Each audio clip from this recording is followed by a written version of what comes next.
Today we're talking about brand authentication and protection. I'm talking to Matt Nichol from Matthews. Matt, how can manufacturers prevent their brands from being counterfeited? There's different types of technologies that can be used to help the manufacturers and the brand owners protect their product. What's very important is to understand whereabouts is the brand potentially being counterfeited or needs to have its protection. Different types of technology such as RFID technology, UV ink, one type of solution, or inkjet coding directly onto the product, or date coding. Other options are putting a serialised QR code, which seem to be more and more prevalent in manufacturers that are actually exporting to overseas markets such as Asia. That provides a much better level of brand security, also allows them to engage with their consumers. So why a QR code? Well, the QR code mentioned earlier that it allows consumer engagement. In Australia, there's over 80% of people have smartphones, and in Asia and other parts of the world, it's extremely high. Asia up to 60% or even more. The QR code allows, within the smartphones, there is actually QR barcode readers. In Asia, the typical medium for communicating and interacting with people is WeChat. And WeChat has an inbuilt QR reader. So the smartphone allows the consumer to use, to scan the QR code to then read and understand the proof of provenance, the authenticity, and a lot of information or marketing information about that particular product. Is the QR code safe though?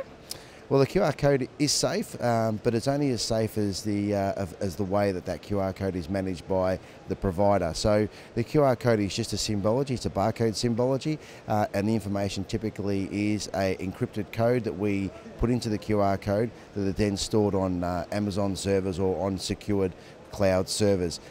That prevents any potential counterfeiters from copying that encrypted code, and it makes it harder for the counterfeiters to guess the next code. With the encryption, there's about a 1 in quintillion chance of actually selecting or understanding what the next code will be, because every item is unique. And is the solution expensive? The alternatives of the solutions not expensive if your product is actually counterfeited in markets and there's actually brand damage that causes any harm to any consumers. So the product as such, putting the technology on the production line is not typically expensive. You just got to make sure you have the right coding and marking devices and the right integration on your production line that then allows to print that secure QR code. But I think the alternatives of not protecting your product that are being counterfeited it would be seen as a very cheap option. So we've covered off cost and we've covered off security. What are any other benefits of having a QR code?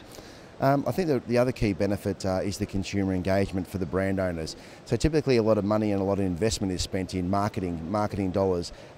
With the use of smartphones, and when the consumer scans the QR code, it allows the brand owner to engage with their consumer.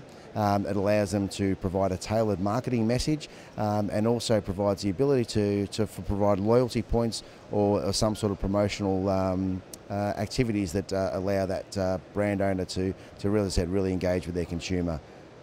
Thanks. It seems that the QR code is certainly the way forward, and Matthews is well positioned to provide that service to the market. Well, we are. We have a number of current installations, mainly in dairy infant formula, which is currently using this technology with great success in China, and it's been very well received in the Asian markets and all parts of the globe.